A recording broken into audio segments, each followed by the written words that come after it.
got to start off with combat sports, people. We have to. Everybody wants to know. So I don't even know how much hours we've spent talking about Francis Nganou. Now, let's just quick recap. Francis Nganou, the heavyweight UFC mixed martial arts champion, stepped down from the UFC earlier this year. Now, when he stepped down, it was very, very puzzling. Everyone was saying, what's going on with this brother, man? It was even more weird when he stepped down and then he stepped into the PFL. I'm not going to lie. I thought it was an idiot move because I was thinking PFL, they're talking about PFL Africa. I'm like, it's almost like they're pulling the wool over the guy's eyes. Like, I felt like he was really, really misinformed. So recently, the massive announcement comes out that Mr. Francis Nganou has secured a boxing fight with Mr. Tyson Fury. Now, there's two perspectives on this. Now, remember, Noble is what you call, and I can say this, Noble is what you call an MMA expert. This is a man who's been following MMA before it became mainstream. Man's been knowing about fighters and this and that and promotions and all this before the popularity of the sport today. And even Noble was puzzled as to what Nganou was doing. Yes. See what I'm saying? So we got to give this from two perspectives. So now, the fight's been announced. They're going to go Saudi Arabia. The rumors are Ngannou's going to make $8 million. That's his fight purse, $8 million. So he's going to make $8 million US dollars, which is meant to be more than all of his UFC earnings together. So Let me just start by saying this now. Saturday stream, Saturday sessions, people, you know what I've been saying on this thing. I was saying that he fumbled the bag. Now, I said the only way that the move that he made would be justified is if he secured a fight with Tyson Fury, Deontay Wilder, or Anthony Joshua. I didn't think it was going to happen, especially not against Fury. Because where Fury is right now, he should not be taking this fight, but we're going to get back to that in a minute. I said that I would take back my talk, so I'm taking back my talk. Nganou was justified. He must have knew that the fight was going to happen. It makes sense now why he stepped down. Now, I'm not going to be a naysayer, but I will say this. I'm still puzzled as to why he stepped down to make $8 million boxing, because the UFC offered him $8 million for the Jon Jones fight. Now, other people are saying, okay, let's say he would have stayed in the UFC and fought Jon Jones and lost. He wouldn't make $8 million again in the Tyson Fury fight. But if he fights Tyson Fury, makes his money, it don't matter if he loses because he's not a boxer, and then he can go and fight Jon Jones. So that makes sense. So it's justified what Nganou did. You gotta give him his respect now. I have to give him his respect now. What he did is justified. Now, as a boxing fan, I'm disgusted with Tyson Fury. He's holding up the heavyweight division. He's an absolute joke, and I'm just so glad that the public are now seeing the joker, the clown that Tyson Fury is. I've been saying this for a long time. This man don't care about the actual sport. He just don't care. He's a man who's just, he needs to be stripped to the belt. They need to take the belt off him, because how is it that everyone else is fighting live opponents and, you know, jumping out there? Even Joshua fighting Dillian White, that's a risk. Deontay Wilder fighting Andy Ruiz, that's a risk. Usyk fighting Dubois. I mean, Dubois is going to get horribly defeated. It's going to be terrible what happens to Dubois. But Dubois still has the power to land on Usyk. It's still a risk. Why is Fury fighting some MMA fighter? That Floyd Mayweather, Conor McGregor thing did more damage than it did good. I'm fed up with these crossover fights. I'm fed up of YouTube boxing. I'm fed up of the sports being made a mockery of. MMA is MMA. It don't matter if they don't make as much money. They're still in their infancy. Boxing has been around since the black and white days. Of course, the money's in the sport. I'm fed up of the crossovers. Ngannou is going, really, Fury can take him out in the first round. Fury should really toy with my man and just stop him horribly in the first round. It is two complete different sports. So what, Ngannou can hit hard. That don't mean that's going to transfer over into boxing. A man who's barely got on no gloves. The MMA gloves have all kind of flaws on them. Yeah, you got to imagine that same power. Imagine Deontay Wilder doing MMA with that power in them gloves. Ngannou cannot box. He's too stiff. He can't box. He cannot box. But Noble, let's go in, man. But I got so much to say. What are you saying? Come straight through. I do agree with a lot of what you said. Now, let me pose a question to you before I continue. With the influencer boxing, the YouTube boxing, all that kind of stupid stuff, isn't it? It is indeed daft. I definitely say that. But on the, as you know, my cup overfloweth. So the positive I'm looking at that is you got these potential, these influencers. Most notable would be KSI and Jake Paul. They're actually they're taking this thing serious to a point. They're proper boxing. So for mental health reasons, for health reasons, physical health reasons, they're doing something good for themselves, and they're creating a platform for these nobodies to come in and just get boxed around and stuff, in essence. So in a roundabout way as well, they're kind of lifting, because let's be honest, unless you're a hardcore boxer, people ain't really taking no interest in boxing like that no more. I mean, there was a lot more of late, especially with Spence and Crawford coming off. We've got a little bit more excitement, but generally, people ain't really taking no serious interest in boxing like that anymore. But with these influencers making a mockery, as you say, to the hardcore boxing fans and connoisseurs, they're bringing extra eyes in. They may not stay around, but we're still getting extra eyes on your sport. So would you agree in any stance in that respect, Mark? Yeah, they're definitely putting extra eyes on the sport itself, but I don't think it's transferring over to I don't think they're turning casuals into hardcores. I think people are watching them. I think they're fans, and I can tell you this because my son watches all them mans. My son watches all those KSI, Logan Paul, Dan TDM, all them guys, but he's still not following mainstream boxing. So he'll watch them, but he ain't watching Deontay Wilder or real boxing. He's watching Misfits boxing because he wants to watch them YouTubers and TikTokers and all that. Yeah. And then they're not fighting real fights, Noble. So Jake Paul, look, he's fighting MMA. Look, Jake Paul started training boxing late, Noble. Jake Paul started training how long ago? And my man's fighting UFC Hall of Famers and beating them and knocking out UFC champions cold.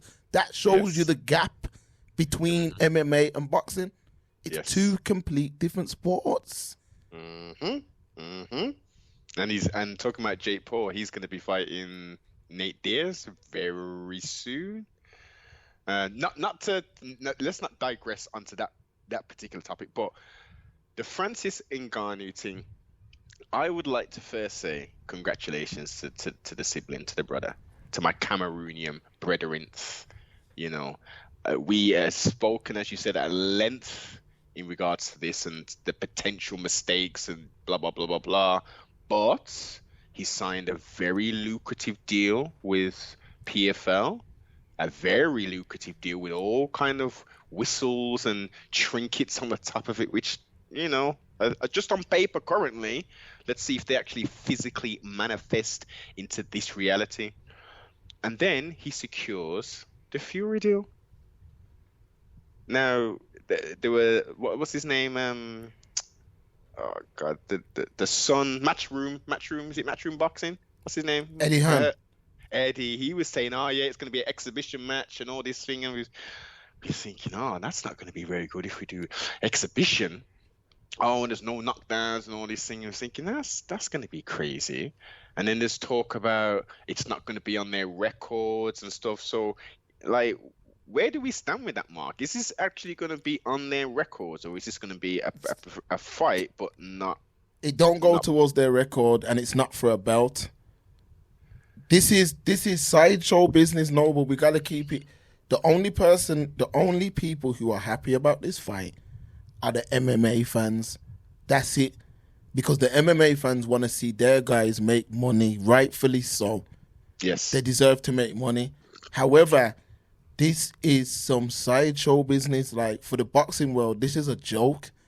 Like, boxing to me, I'm not going to lie, like, I love the sport. The sport is very, very close to my heart, but it's a joke of it's turning into a joke, man. It's turning into a joke. How's the heavyweight champion, meant to be fighting? This is a man, we've never been this close in my prime, in my adult years of making an undisputed. The undisputed, this is the first time Fury fights Usyk. We know who the best heavyweight on the planet is. That's the only fight we need. Once that fight happens, my man can go and fight Mickey Mouse in Disneyland if he wants. But this fight should not be happening now. And this is the problem. This fight reflects the state of society now.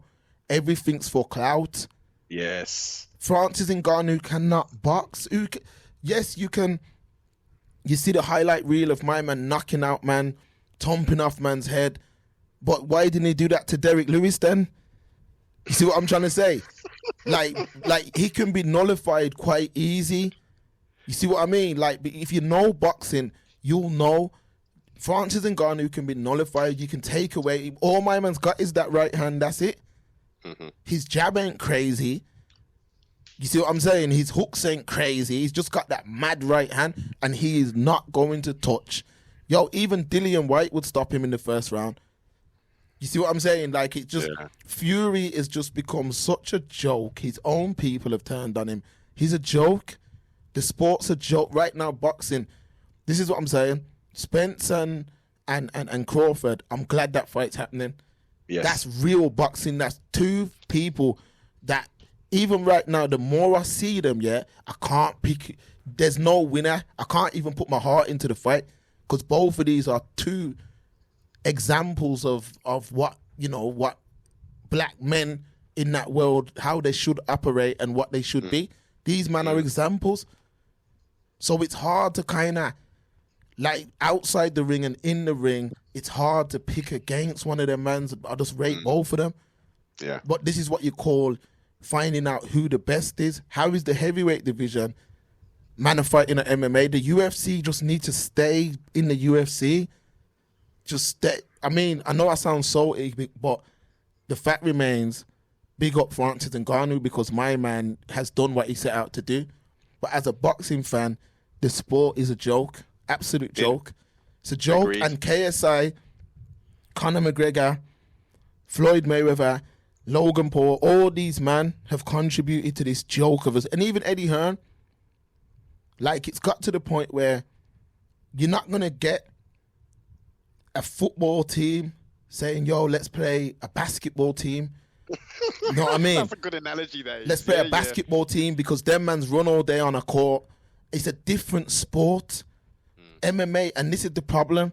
So much boxing, man, are switching to MMA, talking about all the fights ain't getting made. Listen, man, it's difficult because I understand, man, are moving to MMA, but it's not the same sport. Boxing, we love boxing because we love boxing. I was reading the other day that Rod Tang from Thailand. Yeah. They've offered him all kind of mad money to have fights in mixed martial arts. Mm-hmm. But my man over there doing Muay Thai is like the highest form of like a man. Yes. So they'll rather just stay over there doing Muay Thai. But I don't know, no. But what do you, as an MMA man, what do you think? Well, you've listened. You've laid it all out, man. You've laid it all out from a financial standpoint. We want these fighters who are getting, in essence, shafted with no Vaseline, putting their mental health on the line, their physical health, everything on the line, and getting paid peanuts. So in that respect, I'm all for it. But as you say, I fell in love with mixed martial arts because it was mixed martial arts. I used to love boxing in the 80s and 90s because of the theater of it all, the people, you know, the fights that were taking place. The Tyson era, which really encapsulated it all. Holyfield, Jones Jr., come on. That's what I loved. Like you know, for me, the first thing we're talking about combat sports was WWF. and then I found out that shit was fake. Took me a long time, you know. It took me a long time to figure that shit was fake. And I was obviously, in the meantime, I'm watching the boxing thing, and then I stumbled across something that I never knew what the hell it was. Man's in leotards and thing, just punching the hell out of each other, submitting each other. And then I found out, oh, that's mixed martial arts. So there's disciplines and there's sports and there's rules in place. There are promotions in place for reasons. Like if you're skilled, you know, with the Marcus Queensberry rules, and you're a champion at that, yeah, okay, that's blessed. If you want to challenge yourself even further, then the next step for you wouldn't be jumping straight into mixed martial arts, would be to do maybe kickboxing, maybe do Muay Thai, which is still a striking sport. And then when you've mastered all them things, you can say, yo, listen, I was the WC boxing champion, you know, still. I was the WBC kickboxing champion. Yo, I was there's loads of different organizations and promotions for Muay Thai. But let's say I was the one Muay Thai kickboxing champion. Yo, listen, you know what I'm going to do next? I'm going to try this mixed martial arts thing out. You know, start step my wrestling game up, step my submission game up, my jiu-jitsu game up. Because I can already strike. I'm a skilled boxer. I'm a skilled kickboxer. I can use all 8 limbs, the elbows, the knees, and all them things. Let's get into the submission thing as well. You know what I mean? So I don't like to see it. The only reason I like to see it is because they're finally getting paid money that they should have already been getting. But you see, Noble, that's where I feel like this is where we need to talk about next, because if the UFC were offering Ngannou $8 million to fight Jones next, what's the difference in you're going to get $8 million to box, and then you're saying you're going back to MMA, but really when you check the brother's age, how long has he really got left? And he's wasting a lot of time, because he's got no chance in hell. That's what, you know, I think it was the NWA used to say, one of them WWF, man. He's got no chance. And these gimmick fights, I get it. People talk about Mayweather, but let's keep it official. When Mayweather was a live boxer, he weren't fighting gimmick fights. By the time he fought McGregor, he was done. Do you really think Mayweather could have jumped in with Spence, even in 2015? It wouldn't have happened. He had already started to slow down. The Madonna fights had took a lot out of him, the first one especially. See what I mean? He was done. So now he's just doing all the gimmicky stuff, getting money, doing whatever he's doing. Cool. He's actually earned that. I don't understand it, but he's earned the right to do that. But if you really want to make the correct analogy, then Mayweather would have been fighting gimmick fights just before he fought Ricky Hatton in 2007. That's really the point that Tyson Fury's at in his career, if you want to link the two. Mayweather at the time was 33 when he fought Hatton. Was he 33 or 34 when he fought Ricky Hatton? So you have to, I think he was even older than that. So you have to think Tyson Fury is 36. With me and Tyson Fury, he's either 35 or 30. I think we're about the same age.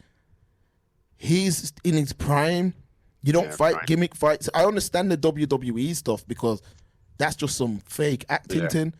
But as far as making an actual fight, and Fury lied to the fans, messed the fans around, pretended that he was trying to make the Usyk fight, and he was never making the Usyk fight. It was So never can't make. they- It was all lies. And you know what I hate as well, Noble? You listen to the promoter Warren, which I've kind of every man, like even when I used to go to the boxing gym back in the day, everyone hates Frank Warren. Everybody, like YouTube, everyone hates Frank Warren, and I'd always be like, listen, you know what I mean? Like, don't just follow the narrative. And I'd always ask people why they hate him, but I'm starting to see my man for what he is now. He's just lying. Just going on these radio stations, lying, like Usyk's dying for that fight. Like dying, he don't even care about losing. He wants to see who the best is. Test himself. But Mark, the question is, pardon self, how is the is it WBA and WBC? How are they allowing this? How can he just do this stuff and not defend his thing and fight the number one or the? Because I hear like he can't fight so and so because he's got a mandatory defense with this guy. Why aren't they dropping them things? Why aren't they say, hold up, oh, wait a minute, hold up, listen. Your name ain't Mayweather, right? You're in your prime now. Listen, you got to do these things first. If you want to fight my man, fair enough. But we've got an 18-month window. We've laid out at least 3 fights for you. Do them and go on and do your business after. All right. So the WBA, WBC, IBF, IBO, Ring Magazine. Outside of the Ring Magazine, all of them get sanctioning fees. All right, so let's say when Spence and Crawford fight, they got to pay sanctioning fees. I believe it's 3%. I think Spence said they got to pay. So if a man's getting $1 million, you got to pay 3% of that to the governing bodies. Okay. So they want the biggest fighters to hold their belts because you giving, let's say Dubois is the champion. Dubois is not a big draw. Dubois is not filling stadiums. People ain't buying pay-per-views based off Dubois. Yeah. So them sanctioning bodies want big fight. They want like Joshua's, Fury's. Like Fury sells out stadiums. So they're not going to take the belt off him. They're not going to make him, because Fury's the kind of man that would dash the belts in the bin and say, yo, I don't want it. I'll just, you know what I mean? He'll throw the belts in the bin. One of them man there done it. Who was it? Riddick Bowe. He threw the belt in the bin. Like, they'll say, I don't want it. Mayweather gave up the belts as well and said, I don't want to pay for I can't feed my kids belt soup. That's what he said. So, and look, even the WBC, yeah, you have to think, these men just care about money. Like, every time these fighters are fighting, they make up a fancy belt. The Juneteenth belt, the Cinco de Mayo belt, this belt. Like, for all these joke fights, Mayweather's fighting John got his grandson. They're making up a belt so they can get set. Boxing's become a joke. It needs the reason why man are falling in love with UFC, because when I say UFC, I know I'm not being a casual. I'm not saying UFC like some men say UFC when they're talking about MMA. Yeah. But UFC is one belt. You've got, I think you have an interim champion, and then you've got a main. There's no like, but in boxing you can have 4 champions in the same weight class. In the same weight class. How? Because you've got Ring, you got the Ring Magazine, you got the IBO, you got the IBF, you got the WBC and the WBO. So you can just follow the WBO route and win that belt and just defend that and not fight nobody. Like the WBO, there's enough, man. Look it like this. Every time you watch boxing, yeah, at the end of the fight, everyone's got a belt. Even some of these little man who's just started out have got some fancy belts at the end. You're like, what belt's that? You see what I'm saying? Like, you're like, what belt's that? So boxing, it needs to be where there's one belt per weight class. Like that's why people love UFC. You cannot hide. Look, even with Rocky. Rocky won the belt. And look now, they're trying to throw killers in. There's no like gimmies. There's no like, yo, I'm going to fight 5 bombs. And then, you're straight back in with the best. Yes. That's why champions, you can't really, there's no man who can really stay at the top too long. That day's always coming in mixed martial arts. And because of that, Noble, so much people are gravitating towards mixed. I've heard man say, even man that listen to this, will say to me, yo, I can't take boxing because no fights get made. UFC fights are getting made. Big fight after big fight. Look, Big Izzy. fights. Izzy now ready to fight that South African dude. That's a big fight with a big story behind it. Mm-hmm. Talk to me, Noble. What are you saying? So it seems like all these different belts, it's akin to like a UFC, a Bellator, a One Championship, a PFL, but the difference is everyone stays in their own lane. Whereas in boxing, everyone can fight everybody. It doesn't. There's no real, like, you know, they're not like contained with only fighting for the IBF or only fighting for the WBC, which is good. But what you're explaining to me, it makes it all stupid, because that's how it should be in mixed martial arts.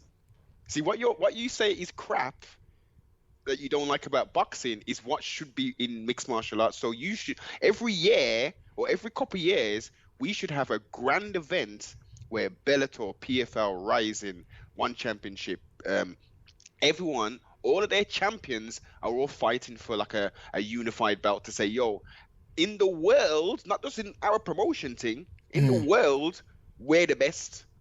And then we can say, yeah, man, yo, UFC cleaned up this year, you know, still, you know, all their champions won. Or, nah, UFC, they get every year, they're getting battered, boss. PFL are winning, One Championship are winning. I like that element, but as you're describing in the boxing model, that shit don't work. It don't work, Noble. Let me give you an example, Noble.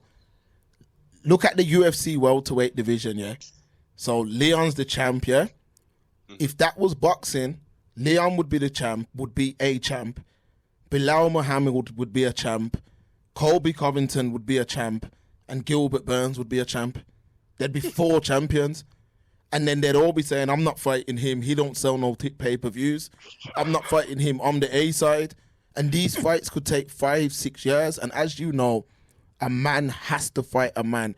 When you're at apex, you know, you gotta fight the other apex in his prime. You know what I mean? You can't be no apex. You can't be no apex fighting a man who's past his prime years. Yes. And that's why you have that's why everyone's falling in love with the UFC, because these men have no say. These UFC men have no say. Literally, they fight, man's broke up and mash up, and in the press conference, Dana's saying, yeah, he's fighting this man next. You get what I'm saying? Yo, he's fighting this man next. And man are like, yo, even look at that thing with Rocky. Rocky said, nah, he don't deserve the shot, whatever. Dana just come out and said, nah, that's who he's fighting next. It doesn't matter. That's who he's fighting next. And look, he could potentially fight my man, beat him, and then, yo, he's sending another killer at you. Yes. You're going to fight killer after killer consecutively till at one point, eventually, it's like, yo, you see what I mean? There's no gimmies now. Is that a good thing? It is a good thing for the fans. But I would say, even in MMA, once a man's gone on a grueling run, give him a few gimmies, man. Give him a few one or two warm-ups until he goes back to the apexes. Because there's killers, but it happens though. You see what? But it does happen. If you're from Ireland and your name's Conor McGregor, you can do whatever you want. Literally. You can win. You can beat Jose Aldo and become the featherweight champion. You don't even defend that belt. You go up and you have a masterful performance against Eddie Alvarez. Yeah. So you're holding up the featherweight division. You go up and you fight Eddie Alvarez. And then we don't defend the featherweight. We don't defend the lightweights. We move up to 170 unofficially and have a 2-part series with Nate Diaz. Yeah. He's now. But you seen how he's looking now. My man is juicy narrated because of his leg injury. He hasn't entered the testing pool for USADA, so he can then fight Michael Chandler before the end of the year for the tough series number 99 or whatever they are now. He's the exception, Nobes. He's the exception. I hear what you're saying, and you're right. Don't get it twisted, you know. You're right. But from a business standpoint, McGregor makes too much money for him to follow the rules. Yeah. Yes. Like, he represents a significant portion of the revenue that the UFC make. My man has literally brought a whole new set of eyes to that sport. Yes, 100%. Like the little things that they do for him. I'm not saying it's right, you know, Noble, but you can't treat a man who's barely making any money the same as a man who every time he fights, he's generating millions. You know what I mean? And Conor McGregor comes with a country. The man comes with a country, and what people don't understand is that the Irish, they're in America, they're in New York, they're in Boston. Yeah. There's a bag of Irish in obviously you got Ireland. The Irish are all over, so the Irish ain't gonna say, yo, that's that. They're looking and saying, yo, that's one of us. So we supporting. Look, we supporting, and they buy the pay-per-view. You look at any of his fights. Just go on YouTube, yeah. Look at any of his fights. A sea of Ireland flags. Yeah, so that's why he gets the exception. But what about Jon Jones then? Let's break it down. If we're gonna give, I'll give 2 more examples. Yeah. Jon Jones has been done for drugs, not illegal drugs, but for doping in essence. And then they styled it out and said it was picograms and all this business. He did a hit and run on a pregnant woman, got out of the car, ran back to the car, got his dope, and whatever else. He had his wheeze. Yeah, he goes down and gets arrested by the police for busting off his gun down in Albuquerque, New Mexico. Yo, he then gets inducted into the Hall of Fame. And I'm missing a whole lot of stuff, sibling. I'm missing a whole lot of stuff. He gets inducted into the Hall of Fame the same night, sibling. His children call the police on the dad because he's beating up his woman. The police get there, she got a bloody nose and won't press charges. UFC ain't saying nothing. He lost his Nike deal. Yeah. He's the GOAT. Yeah. It's you know? It's so difficult. You know what, Noble, it's very, very difficult because with an individual like Jon Jones, there's no excuses. You can't make no excuses. But while it is, and I hate to say the but, this is like a once in a lifetime athlete, man. Yes. So it's like, no matter, he does a lot of bad things. I know he's done a lot of bad things. I know he's got a heavy rap sheet. But again, it's a once in a lifetime athlete. So the UFC are kind of turning a cheek. But let that have been a man who's not a once in a lifetime athlete. He'd have been out of there. And that's the unfair elements of sport. But when it comes to Tyson Fury, my man's just, he's literally making a mockery of the belt. He's making a mockery of the belt, and even all that, yo, you big dusser, and I don't even, you know how the British public feel about my man now? I've been like that since when he first come back. I think it's absolutely amazing what he's been able to accomplish. Yeah. In terms of the weight gain, losing the weight, coming back, and even being able to challenge. You've got to realistically, any man who tries to talk down against that, you're a hater. And trust me, I wanted Wilder to win, but my man beat Wilder fair and square. Fair and square, yep. But outside of that, his character is just a weird guy. He's a weird guy. He's not trying to push the sport forward. He's not trying to do that. No. Of course he ain't. And we would be both idiots if he was to say that's what he's trying to do. But you said it there. He's a character, and because he's a character, a controversial character, and some of the stuff he says, I agree with. The majority of the stuff, it's like, what's this guy talking about? The singing Carolina and whatever in the ring and all this business. People just like, yo, what's Tyson Fury gonna do next, guys? You know. He's like a once in a lifetime figure. Yeah. Once in a lifetime figure. Let's rewind back to the 70s. Was it 70s or 60s? Cassius Clay, now known, Rising Paradise as well. Muhammad Ali. He fought Anuoki in the first major, quote unquote, mixed martial arts fight. You remember that? Yeah, but even that was still a clown show. Yeah, it was a clown show, but they promoted it as a clown show. Remember they mocked it in the Rocky film? You remember in the Rocky film when Rocky fought the wrestler? Oh shit, okay. Yeah, it was don't get it twisted, Noble. It was promoted as a clown show.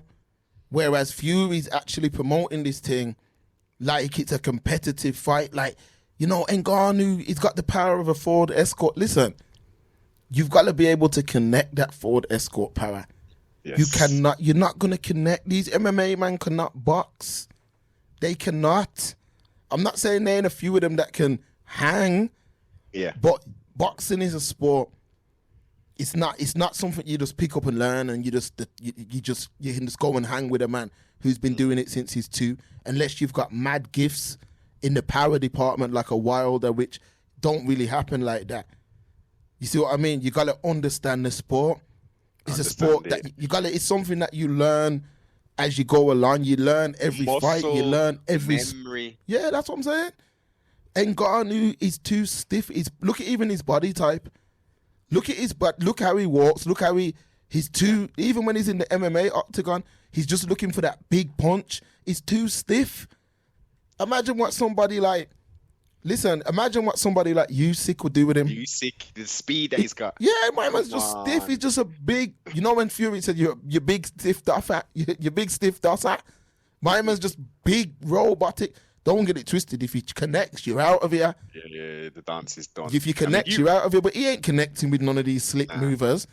I mean, a good way to highlight what Mark's talking about now. If you open up another window, a Google window, and just type in NGANNOU Knockouts of who was it? Biggie Boy. I can't remember his actual name. A Suriname brother who's got knockout power himself. You watch how he rushes in with his chin up in the air, throws about a 4-punch combination, knocks him to the cage, and does an uppercut to finish him. That was horrible technique. It worked. He got the victory, spectacular knockout. But you watch how he rushes in. No hand up to cover his, the power sides. Just rushing in, punching, chin up in the air. La la la la la. A boxer will take advantage of that real quick. Fury is gonna play with him. Like literally, I'm glad he's getting the 8 million because to how my man's gonna deal with him. Realistically, Fury is very slick. He moves good. He's good at not getting hit. Remember, he jumped in with Wilder and he got clipped a couple of times, but for the most part, he was making Wilder miss, man. You see what I'm saying? And he's a very good defensively. Fury is very, very good. And I'm telling you now, Ngannou's not landing nothing on him, especially not the right hand. What about to the body? Fury will let him land. Fury, what's going to happen is, I'll tell you now, Fury's going to let my man get a few bodies. He's going to play with him because what Fury's going to do is he's going to just jab his face off.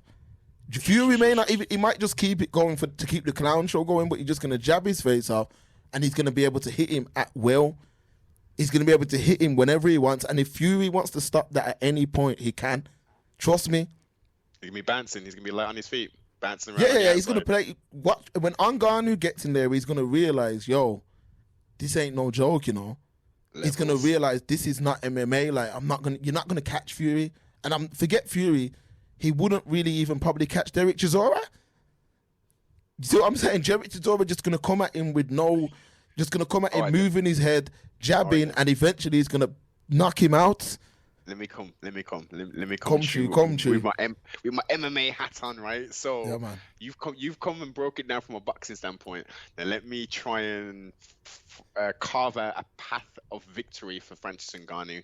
He needs to march forward, eat them jabs, where possible, and he needs to just hang on him. He needs to do a little bit of clinch work, quote unquote dirty boxing, underhook and some jabs, some uppercuts and stuff. He needs to work that body and he just needs to really just hang on him, accentuate this fight out as long as he can, and he needs to keep it close. He cannot allow I've seen him on his feet dancing around doing all this stuff and I'm thinking, right, he moves good for his weight and his height and he's a heavyweight. I'm thinking, so he can't let him dance around on the outside, pick him off using his range because he's got the reach advantage as well, hasn't he? Yes, he has. He's very gangly. This is the point. So he has to keep it tight, close, and he needs to make it, in essence, a brawl. He's not a technical fighter. We know that. I don't expect him to try and come in technical. He'll need to have his technical fundamentals there, but he needs to ultimately make this a fight not a boxing match, a fight. I think his chances of success are very slim. But if he adopts that type of close range combat and can sneak in an overhand, like a sneaky overhand while he's in that, you know, obviously not catching the back of the heads, where a lot of mixed martial arts fighters will catch the back of the head when they're up close. Boxing, they ain't having none of that shit. So that would be my key to victory. Noble, I gotta keep it 1,000 with you, you know. 1,000. There's no way he's gonna win, Noble. I know. There's no way. There's no possible way. I mean, there's always that slight possibility. Fury could slip, and then my man could, he could slip or some mad fluke. But with everything being on point, there's no way Ngannou can. There's no if he makes it a brawl, he gets stopped even quicker. You reckon? But yeah, man. Watch Fury Wilder 2, then watch Fury Wilder 3, and you'll see he can brawl as well. You know. Watch Fury Wilder 2 and Fury Wilder 3. Them man are trading, you know. Listen, Fury can brawl. Listen, that's why it bonds me so much, because Fury is actually the real thing. That's why it bonds me. This ain't no brother who can't fight, you know. He's carrying Mike Tyson's name as a first name. Come on. Yeah, man, this brother can fight, man. He can box. He can box your head off, or he can brawl with you, and that's why people have to give him credit. This is why people are vexed. You see what I mean? Then let me just say this, because we're gonna switch up. We're gonna switch up. But let me just say this: as much as I'm saying that these MMA man don't have a chance in hell against boxers, yeah, James Toney fought one of them, man, and look what happened. So, and James Toney, let me tell you right now, that's one of my favorite boxers of all time. Yeah. James Toney was slick, serious, very serious, brother. And look what happened to him. You can't listen. This fight, it's like taking a silverback gorilla and telling him to fight a polar bear in the Antarctic. It doesn't work like that. Every apex in these sports has his own advantage. Yes. An MMA man is an MMA man in MMA. A boxer, you're a boxer. We need to stop mixing the sports. But all right,